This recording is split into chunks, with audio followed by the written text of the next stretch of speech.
Thank you, Deputy Speaker. I rise to speak to the Education Legislation Amendment 2020 Measures No. 1 Bill 2020 and to support the amendment moved by the member for Sydney. This bill is primarily to amend the Higher Education Support Act 2003, HESA, to implement a range of measures across the higher education sector. A key provision of the bill gives the Secretary of the Department of Education, Skills and Employment the power to determine certain students who, due to having more than one Commonwealth higher education student support number, have exceeded the help loan limit and allow these students to repay the resulting excess debt amount through the taxation system. The department became aware of the problem during a data cleaning process conducted in the second half of 2019. According to the department, health loan limits have been exceeded by 475 students, totalling $5.9 billion. The average debt above the cap is $12,389. The median is $7,480. If the provisions in the bill are not enacted, education providers will be required to repay the government, and providers would be free to pursue the debts with students outside of the current taxation system. This could lead to students being pursued for debt recovery of lump sums. The Minister responded to a series of questions from the member for Sydney about the impact of the bill on students that may have exceeded the loan cap with dodgy vet fee help debt. Of the 475 students that have exceeded the loan cap, 128 have some level of vet fee help debt. Some of them hold those debts with Career Australia and Phoenix, two of the most notorious vet course routers. The member for Sydney has been given guarantees by the Minister that the department will contact and support these students. This is welcomed. The bill also gives effect to the government's 2019-20 budget measure to extend the unique student identifier USI regime to all higher education students. Students must have a USI in order to be eligible for Commonwealth assistance. The extension of the USI regime is likely to prevent further instances of multiple student identifiers and any resulting help debt above the cap. Also, the bill provides undergraduate students seeking fee help loans with an exemption from the requirement to pay the 25% loan fee for units of study with census dates from the 1st of April to the 30th of September 2020. The application of this provision is aimed at reducing the financial burden on students impacted by the COVID-19 pandemic, and it's welcomed by Labor. The department has advised that up to 50,000 higher education students, including full fee-paying students at public universities and 20,000 VSL students, might benefit. This bill makes several other minor amendments around consistent census dates, definitions of vocational courses and the naming of universities. Labor supports the bill. It will ease the stress for these students, worried that there might be a knock at the door from a debt collector. It will give some relief for a significant number of students in respect to help loan fees in these difficult COVID times. However, this bill highlights yet again how this government serves up minor regulatory housekeeping when major reform is needed. Here we are, Deputy Speaker, providing some minor relief to students. In the meantime, universities are predicted to shed 21,000 jobs by the end of the year. And what real help have our 39 universities had from this government? Zero, zip, zilch is the answer to that, Deputy Speaker. Worse than that, they have gone out of their way to change rules to deny universities access to JobKeeper. Labor continues to call on the government to save university jobs. You wouldn't believe that education, at $36 billion, is our fourth biggest export after iron ore, coal and natural gas, and $26 billion comes from our university sector.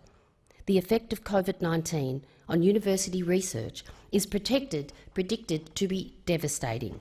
On the 6th of May, the Rapid Research Information Forum, chaired by Chief Scientist Alan Finkel, released a paper about the impact of the pandemic on Australia's research workforce and its capacity to support our recovery efforts. They concluded that Australia's research workforce will be severely impacted by the pandemic, and those effects are likely to be felt for an extended period. That forum said, of the 22,000 full-time equivalent job losses, an estimated 7,000 could be research-related academic staff. Income to universities, medical research institutes, CRCs and the industrial sector is suffering from the loss of foreign students and a sharp decline in business research spending and philanthropy. To try and make ends meet, as budget contracts, universities are reducing the number of casual teachers and increasing the teaching loads of permanent staff, further limiting their research capacity. These impacts are greater than during the 2008 global financial crisis and are being observed internationally. Domestic and international postgraduate students comprise 57% of the university R&D workforce. It is estimated that 9,000 international research students will not resume that research in 2020. Industry sectors may experience a reduced capacity to innovate, given that universities perform approximately 43% of all applied research in Australia. A decline in innovation may limit economic growth by slowing the development of new technology, skills and efficiency gains in service and production processes. Those are the chief scientist's words, not mine. This is absolutely devastating as we approach a post-COVID recovery. The Prime Minister can spin like a whirling dervish about building manufacturing capacity and diversifying supply chains, but if our R&D is decimated, then we will have little prospect of doing either effectively. And still, this government does nothing to help universities. No funding rescue package, no access to JobKeeper. But we shouldn't be surprised. There have been recent news articles about how vindictive certain coalition MPs are about the universities, how they need to be punished for not dancing vigorously enough to the government's tune, on foreign interference on campuses, on support for the government at election time. Well, the government is certainly punishing the universities now. This government has pushed for universities to be more entrepreneurial over the last decade and to take more and more international students. Those students have been a cash cow. Universities did a brilliant job to the extent that over $12 billion was taken in direct fees last year from universities, compared to $6 billion in 2014 to 15. But now the bottom has fallen out of the international student market, and the government refuses to help, despite universities predicting a loss of up to $4.2 billion this year and $16 billion up to 2023. The international student income has, of course, masked the decline of the Commonwealth's own contribution to universities in general and for research.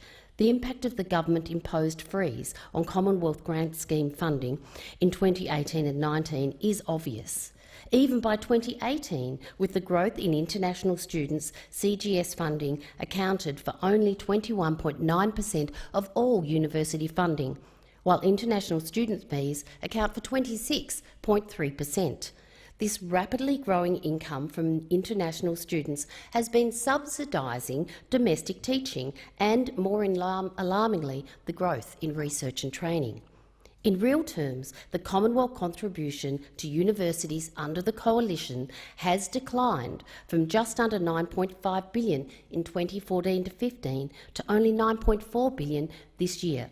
This is despite the total number of Australian students studying at university increasing to over 50,000 in the same period. With this crisis, what we will probably face is a renewed push by universities to deregulate university fees, making degrees even less affordable, a move rejected twice by this parliament in recent years. Labor will continue to oppose $100,000 degrees. We will undoubtedly face increased marketing and poaching campaigns by universities to enrol more domestic students, with an adverse impact on regional unis and VET. The drop in Commonwealth effort is even starker when it comes to research. Since 2008, the universities have almost doubled their contribution for research from $3.6 billion to $6.8 billion.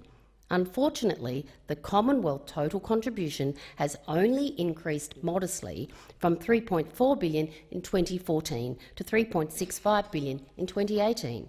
Now, with COVID, according to Universities Australia, up to $3 billion may be lost from R&D budgets. In a recent opinion piece, UA has called on the government to invest more in research, saying, "The first man to set foot on the moon, Neil Armstrong, said, 'Research is creating new knowledge. That knowledge is the raw material that makes new ideas, new technologies and entire new industries that will generate economic success and create new jobs vital to Australia's future recovery.' Without extra government help, we know for sure that there will be many fewer of these skilled researchers in work in 1, 2 or even 3 years from now." UN notes that the recent Deloitte Access Economics paper estimates that for every $1 invested in research, another $5 is added to GDP. In 2016, almost half of all university R&D funding in higher education was spent in 3 crucial areas: medicine and health sciences, 28.4%, engineering, 10%, and biological sciences, 9.2%. These are the key areas we will be relying on to help us rebuild our industry, our economy and society post-COVID. Yet, what does this government, is it doing, Deputy Speaker? Nothing. Finally, Deputy Speaker, I want to speak about the effect on the regions. In my own region around Geelong, our university is Deakin. They are a vital player in building our region, collaborating with manufacturing and developing new technologies. They have developed the Institute of Frontier Materials, Carbon Nexus and ManuFutures, an amazing incubator for new manufacturers. Deakin has been brilliant for our region and I love them to bits. We know that universities are vital to regional Australia, universities employing tens of thousands of staff. While only 23% of metropolitan university graduates ever work in regional areas, 73% of all graduates from regional universities stay and work locally.